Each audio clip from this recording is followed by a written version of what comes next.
Hey, welcome, welcome, welcome. Wow, so good to have you here. We are so pumped to have you, man. I'm our head of revenue operations and I'm here to enable you, man. I hear it's your first sales job. Don't worry. Sales is the most rewarding career there is. You are in complete control of how much money you make.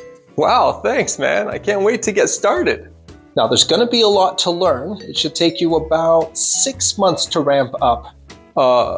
Your sales quota is going to be $200,000 in monthly recurring revenue per quarter. And I assume that starts after I'm ramped up? Nope, it starts today. But you have a recoverable draw in place, so you're guaranteed to get your full commissions for the first 6 months. Oh, well, that's good. What do you mean by recoverable? Oh, we mean that anything that you earn in your first 6 months, we're just going to take it back in the next 6 months. So I'll be demotivated once I'm fully ramped up. Not sure I follow the logic there. Well, how did you come up with my quota? A great question, man. We take a top-down, bottom-up approach. I don't know what that means. First, we take a top-down approach, which means we start with the number that we want.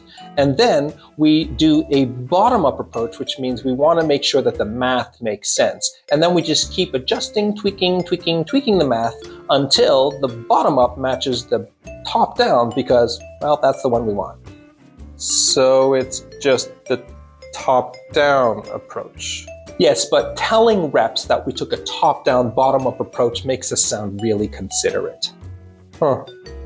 Well, how did you come up with the top-down approach? Oh, that was easy.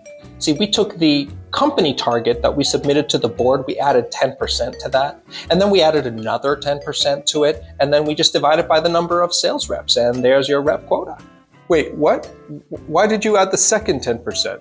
Oh, just in case any reps leave and we have to backfill them. Oh, gee, I wonder why that would happen. Well, why did you add the first 10%? Well, that's because the number that we communicated to the board, that's actually our non-stretch target. So we have two targets? Well, actually we have the target and a stretch target and a commitment. Oh, the commitment, is that what you get from like adding up all of our weekly sales forecasts? No, that's part of our sales forecast.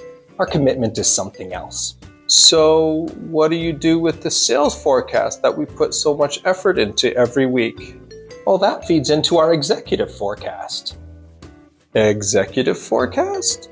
Yep. So basically, every week that forecast that you submit to your sales managers, well, they change it based on their opinion of how much they do or don't trust what you're saying.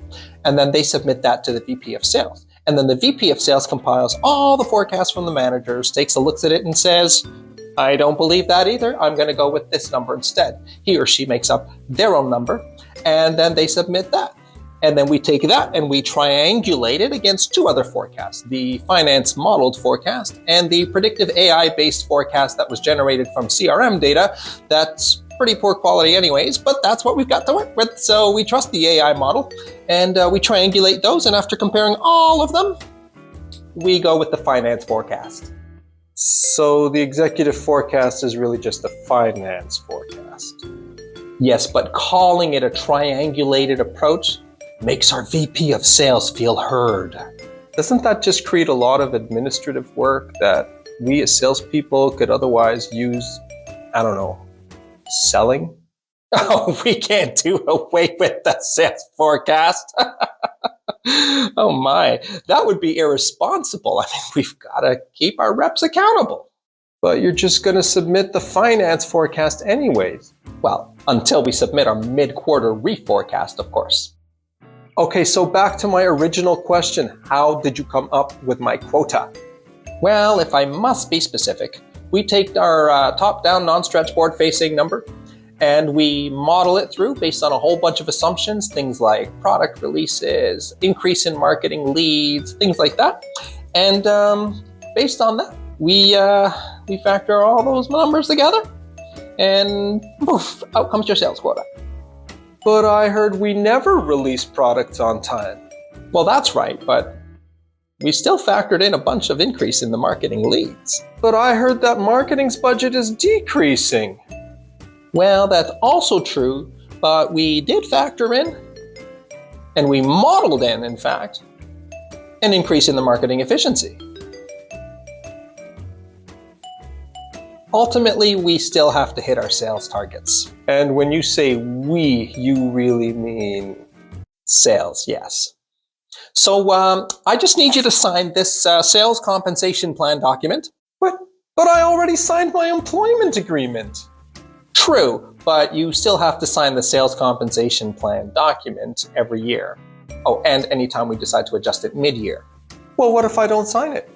Then absolutely nothing happens, but you still have to sign it, really. Look, I appreciate the warm welcome and everything, but you said that as a salesperson, I'm in complete control of how much I can make. From this conversation, I'm sorry, I do not feel like I'm in complete control of anything. Why don't you just pay us a certain amount, a percentage per deal, and get out of our way? And as long as we're making enough money, like, to pay for ourselves and whatever else you need to cover, like, isn't that good enough? Doesn't everybody win? Keep it simple, man. Oh, plus I'm sure we could be a whole lot more effective if we don't have the distraction of all the administration and the shenanigans and the motivational from this conversation. And wouldn't that alleviate the workload for revenue operations? I hear your team is burning out.